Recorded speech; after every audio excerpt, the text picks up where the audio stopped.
आप सभी को एक बार फिर से अपने YouTube चैनल पर आज के इस महत्वपूर्ण वीडियो में हम विशेष जानकारी देने वाले हैं विभिन्न प्रतियोगिता परीक्षाओं में पूछे जाने वाले संभावित प्रश्नों का उत्तर। इसलिए शुरू से लेकर के अंत तक बने रहे, जैसे UGC net, BPSC, UPSC, Bihar SSC, SSC, railway, जो भी एग्जामिनेशन है उसमें पूछने वाले संभावित प्रश्नों का उत्तर है। इससे पहले जो है यहाँ पर स्क्रीन पर आप लोग देख सकते हैं कि यहाँ पर इससे 77 प्रश्नों का जो है उत्तर हम जो है चैनल पर अपलोड कर चुके हैं। आप लोग यदि नहीं देखे हैं तो वहाँ से देख लेंगे।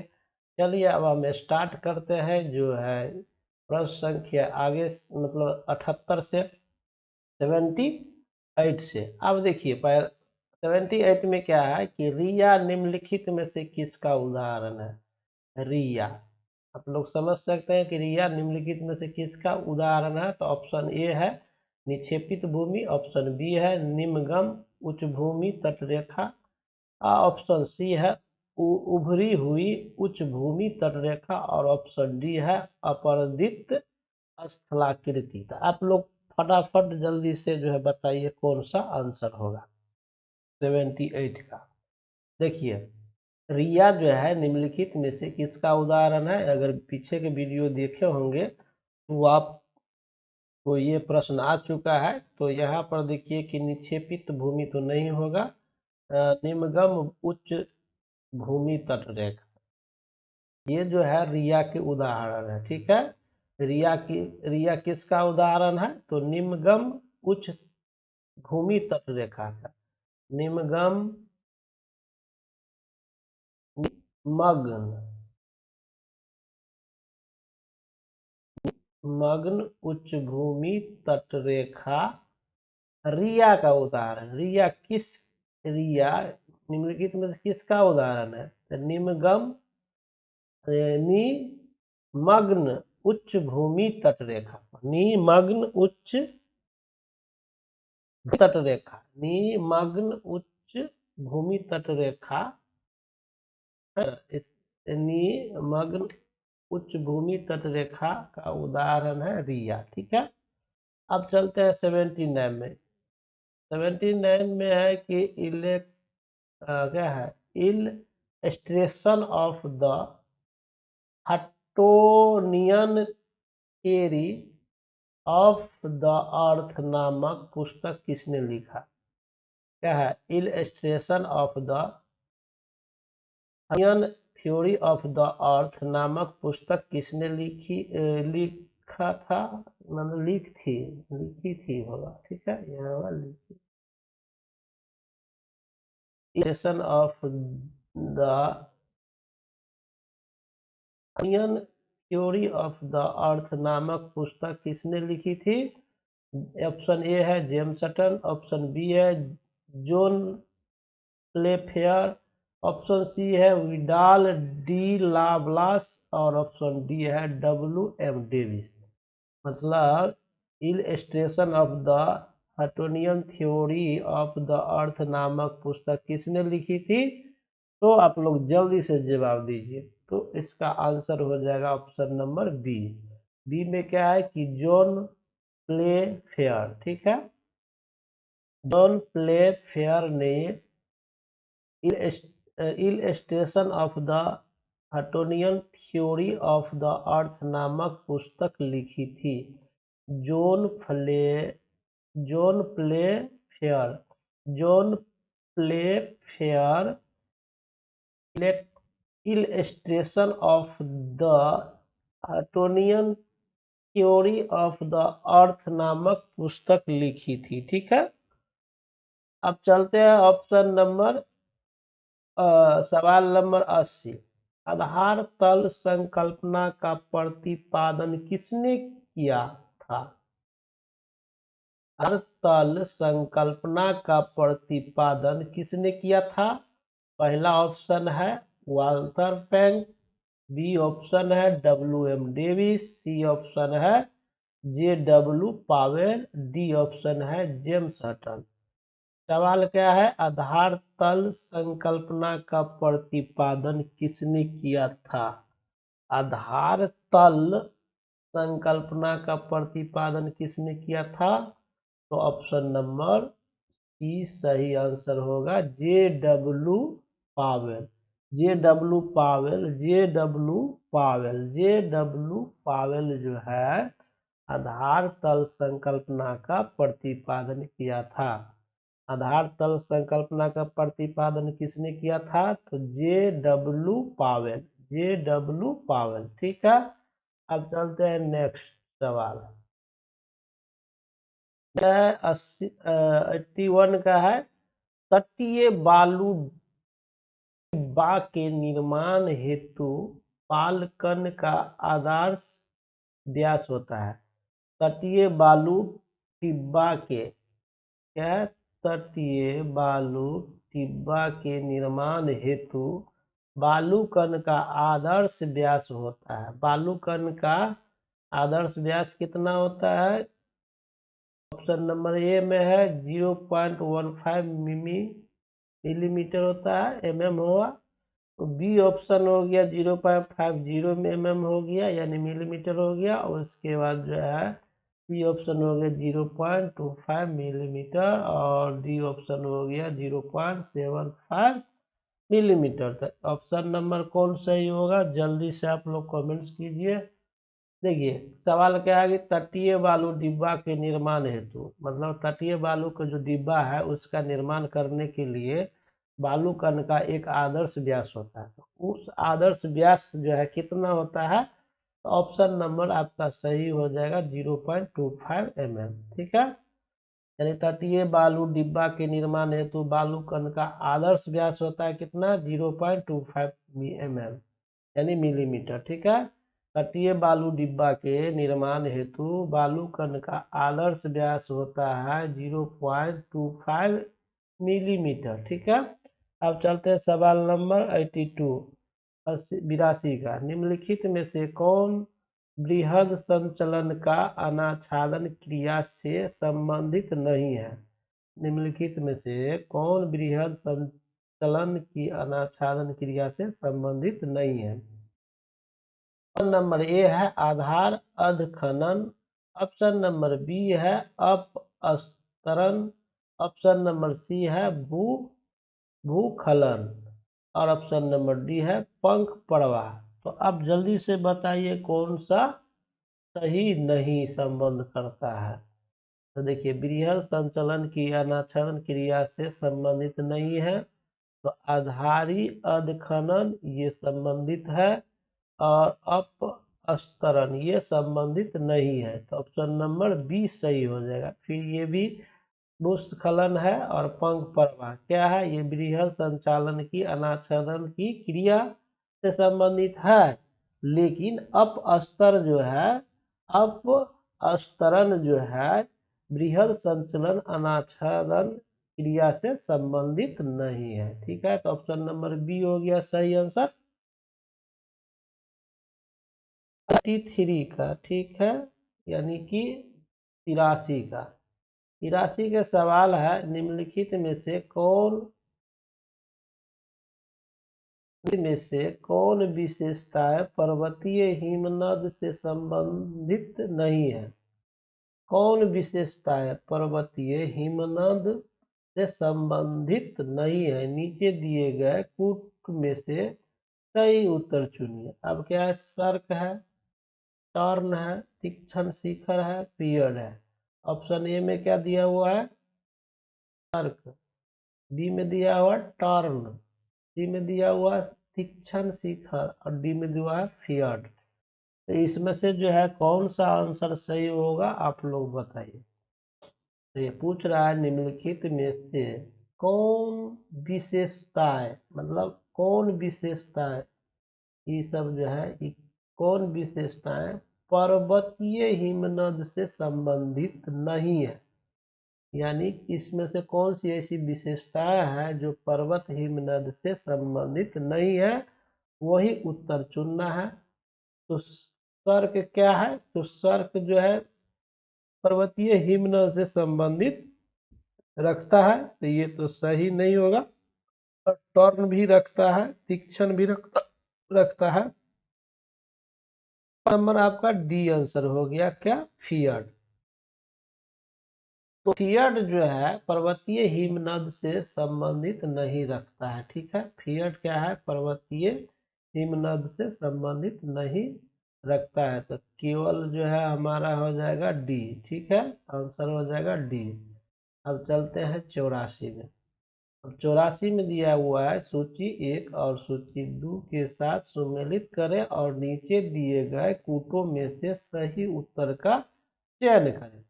सूची 1 में दिया हुआ है किताब का नाम, सूची 2 में दिया हुआ है लेखक का नाम।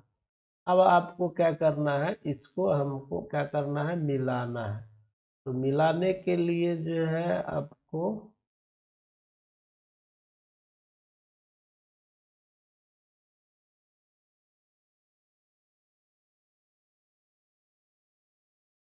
ठीक है, यहाँ से ऑप्शन चुनना है, ठीक है।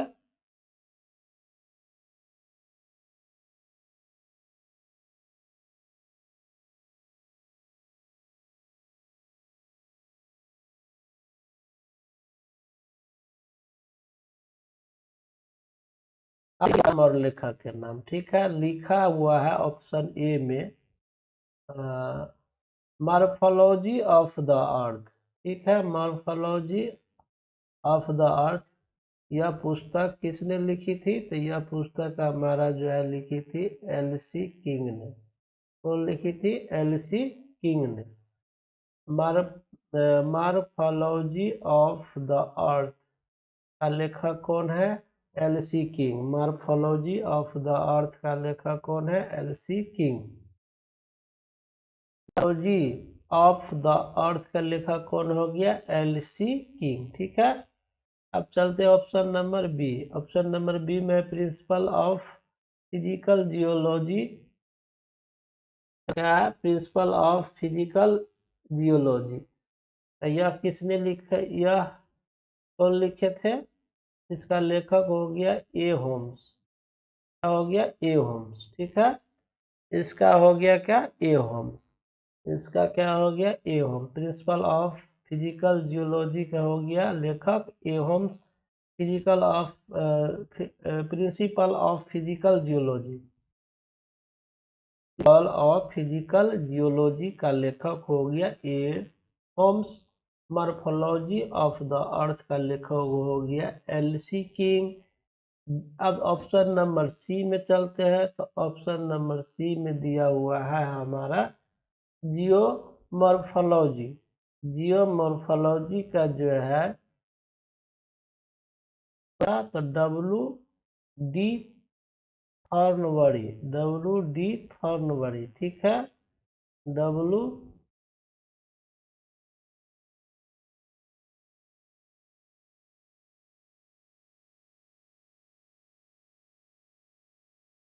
देखिए ऑप्शन का ए का था चौथा और बी का था दूसरा और सी का है तीसरा, नहीं सी का है तीसरा।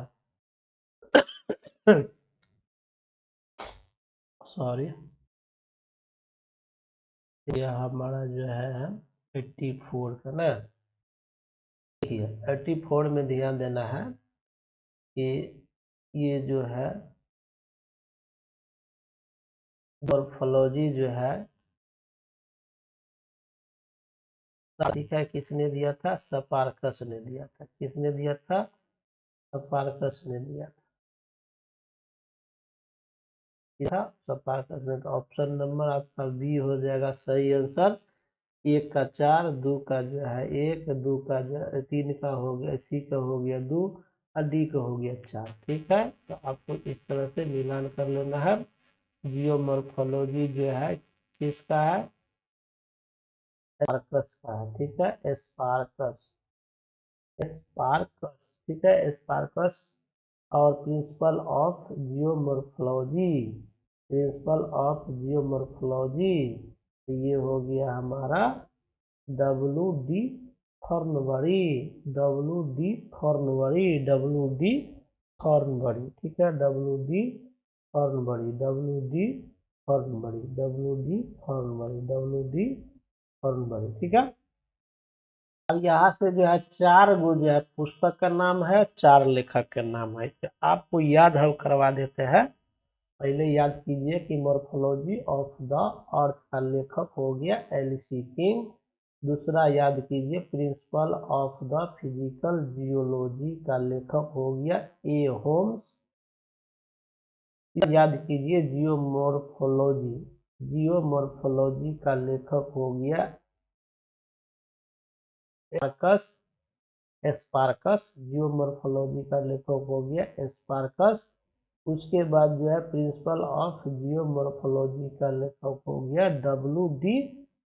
थॉर्नबरी। ठीक है, तो ये था आपका 84 प्रश्न का। अब चलते हैं 85 में।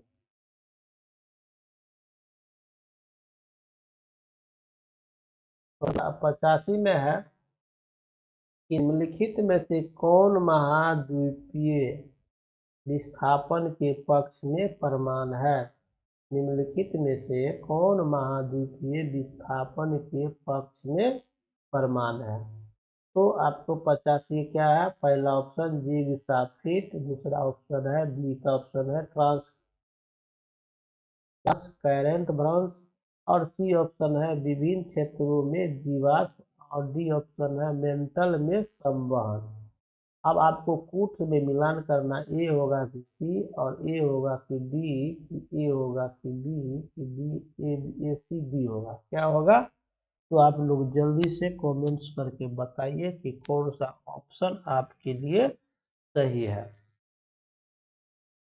पूछ रहा है निम्न सवाल याद कीजिए। सवाल अगर आपको याद रहेगा तो प्रश्न याद ही हो जाएगा। तो सवाल ही नहीं याद होता है। निम्नलिखित में से कौन महाद्वीपीय विस्थापन के पक्ष में प्रमाण है।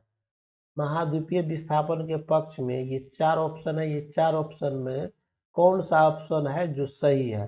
तो देखिए महाद्वीपीय विस्थापन के पक्ष में सही प्रमाण जो मिला था वो पहला था आपका जिग-सा फिट। ठीक है, ये जिग-सा फिट। उसके बाद जो है ट्रांसकरेंट भ्रंश, ये नहीं था। उसके बाद जो था विभिन्न क्षेत्रों में जीवाश्म। ठीक है, विभिन्न क्षेत्रों में जीवाश्म, तो ये ऑप्शन था। ठीक है, उसके मेंटल में संवहन, ये प्रमाण नहीं था। तो हमारा जो है महाद्वीपीय विस्थापन के पक्ष में इसमें से 2 प्रमाण है। पहला है आपका जिग-सा फिट, दूसरा है विभिन्न क्षेत्रों में जीवाश्म। तो ऑप्शन नंबर हमारा ए सही हो जाएगा, ए और सी। ठीक है, तो हमारा जो है ए और सी हो गया आंसर। अब चलते हैं सवाल नंबर 86 का।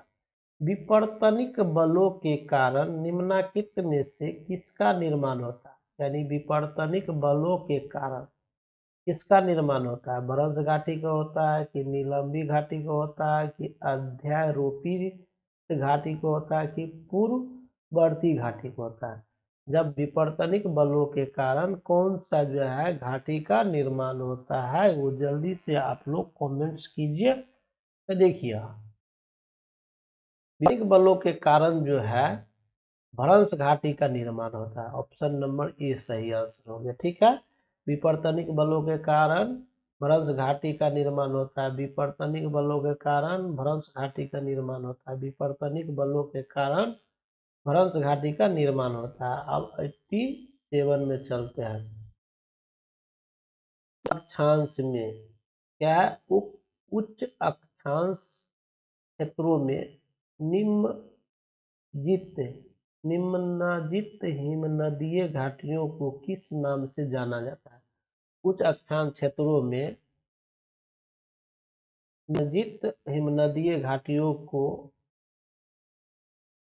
निमज्जित है ना, निमज्जित हिमनदीय घाटियों को किस नाम से जाना जाता है।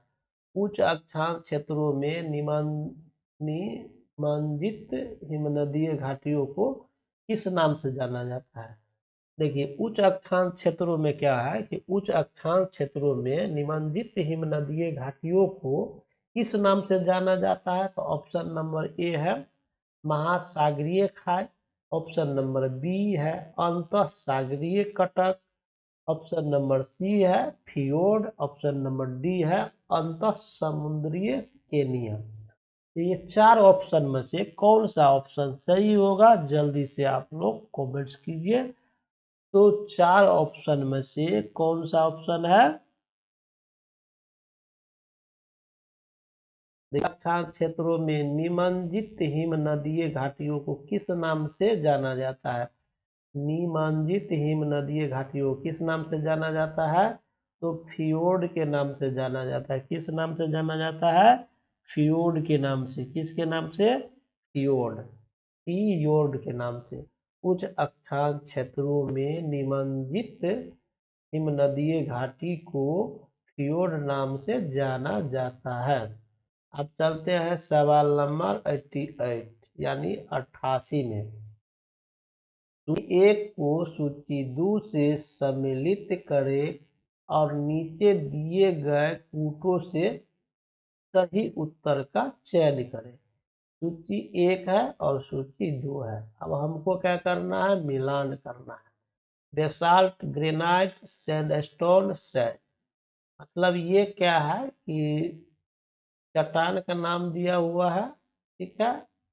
अब इधर मिलान करना है, किससे संबंधित है? बेसाल्ट क्या है? बेसाल्ट, बेसाल्ट से जो है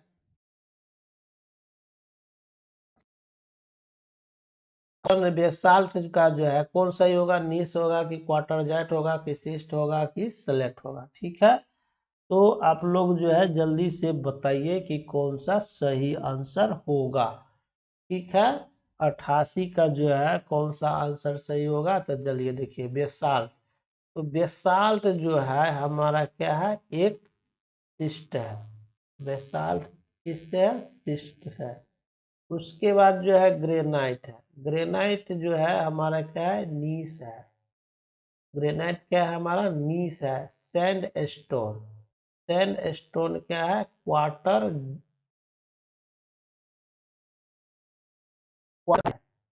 क्वार्टर राइज है। क्वार्ट राइज है। क्वार्ट राइज, ठीक है। स्टोन जो है क्या है? क्वार्ट राइज है, ठीक है। अब सेल, सेल क्या हो गया? एक स्लेट हो गया, ठीक है, स्लेट हो गया। तो ये था ऑप्शन। तो आप मिलान करेंगे। बेसाल्ट का हो गया तीसरा, यानी कि ए का हो गया तीसरा ये। उसके बाद जो है ग्रेनाइट का, ग्रेनाइट का हो गया एक, ग्रेनाइट का हो गया एक, सैंड स्टोन का हो गया दो, और सेल का हो गया तीन। तो ऑप्शन हमारा कौन हो जाएगा? डी, ठीक है। अब चलते हैं कि सवाल नंबर हमारा जो आता है आपका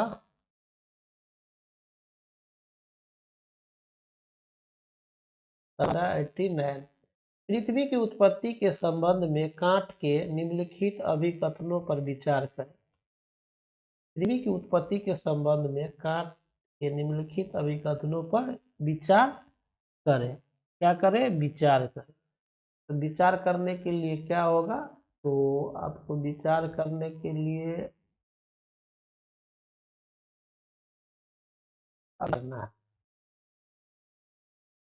करना है कि देखिए, विचार करना है कि कहता है पृथ्वी की उत्पत्ति के संबंध में कांट के निम्नलिखित अभिकथनों पर विचार कीजिए। कांट ने अपने सिद्धांत में न्यूटन के गुरुत्व सिद्धांत का उपयोग किया था, सही है। उसके कांट ने कोणीय संवेग के संरक्षण के सिद्धांत को स्वीकार कर विकसित किया, सही है। यद्यपि लैप्सलेस ने पृथ्वी की उत्पत्ति की न्यूटन की परिकल्पना को प्रस्तुत किया, तथापि कांट को निहारकीय संकल्पना का वास्तविक प्रतिपादक माना गया। यो सही है, तीनों सही है। तो हमारा ऑप्शन क्या हो जाएगा? यहाँ पर ऑप्शन हो जाएगा डी। तो आज के वीडियो में इतना ही। यदि आप चैनल पर नए हैं तो चैनल को सब्सक्राइब और लाइक बेल आइकन प्रेस कर लीजिए, ताकि आप अगला वीडियो का जो है आपका जो है 90 से स्टार्ट होगा, ठीक है। आज के वीडियो में इतना ही। जय हिंद।